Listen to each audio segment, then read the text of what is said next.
जी कहते हैं होनी को टाला नहीं जा सकता, नेक कर्म और ईश्वर के। अभिमन्यु के पुत्र राजा परीक्षित थे। राजा परीक्षित के बाद उनके लड़के जन्मेजय राजा बने। एक दिन जन्मेजय वेदव्यास जी के पास बैठे थे। बातों ही बातों में जन्मे ने कुछ नाराजगी से वेदव्यास जी से कहा कि जहाँ आप समर्थ थे, भगवान श्री कृष्ण थे, भीष्म पितामह, गुरु द्रोणाचार्य, कुल गुरु कृपाचार्य जी, धर्मराज युधिष्ठिर जैसे महान लोग उपस्थित थे, फिर भी आप महाभारत के युद्ध को होने से नहीं रोक पाए और देखते देखते अपार जन धन की हानि हो गई। यदि मैं उस समय रहा होता तो अपने पुरुषार्थ से इस विनाश को होने से बचा लेता। अहंकार से भरे जन्मेजय के शब्द सुनकर व्यास जी शांत रहे। उन्होंने कहा, पुत्र, अपने पूर्वजों की क्षमता पर शंका न करो।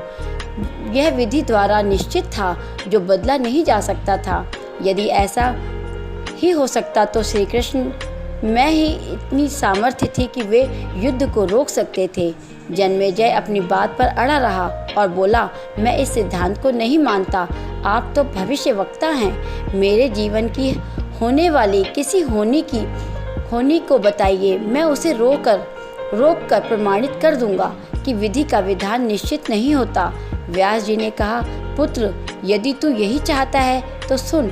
कुछ वर्ष बाद तू काले घोड़े पर बैठकर शिकार करने जाएगा। दक्षिण दिशा में समुद्र तट पर पहुंचेगा। वहां तुम्हें एक सुंदर स्त्री मिलेगी जिसे तू महलों में लाएगा और उससे विवाह करेगा। मैं तुमको मना करूंगा कि ये सब मत करना, लेकिन फिर भी तुम यह सब करोगे। इसके बाद उस लड़की के कहने पर तू एक यज्ञ करेगा। मैं तुमको आज ही बता देता हूँ कि उस यज्ञ को तुम वृद्ध ब्राह्मणों से कराना, लेकिन वह यज्ञ तुम युवा ब्राह्मणों से कराओगे। और जन्मेजय ने हंसते हुए व्यास जी की बात काटते हुए कहा कि मैं आज के बाद काले घोड़े पर ही नहीं बैठूंगा, तो ये सब घटनाएं घटित ही कैसे होंगी। व्यास जी ने कहा कि ये सब होगा, और अभी आगे की सुन।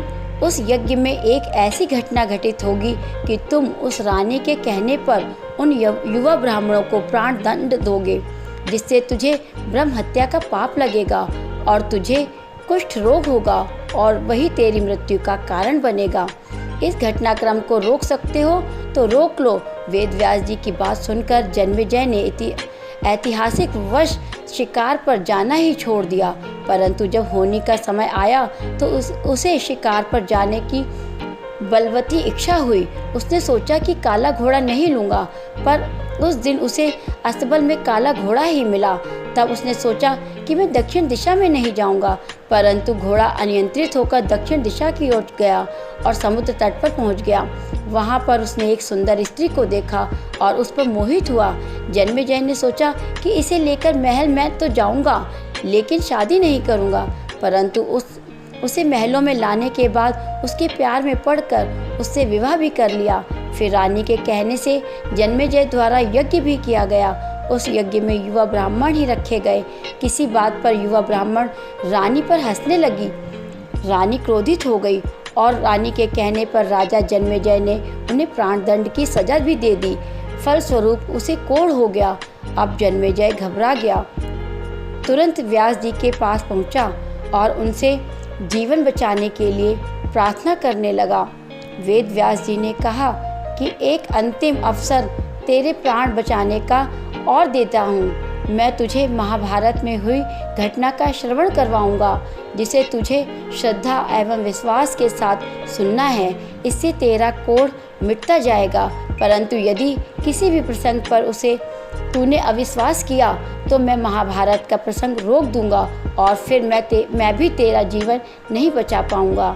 याद रखना, अब तेरे पास यह अंतिम अवसर है।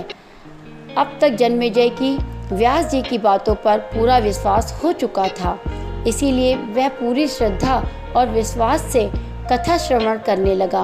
व्यास जी ने कथा आरंभ की और अब भीम के बल के वे प्रसंग सुनाए, जिसमें भीम ने हाथियों को सूंडों में पकड़कर उन्हें अंतरिक्ष में उछाला था।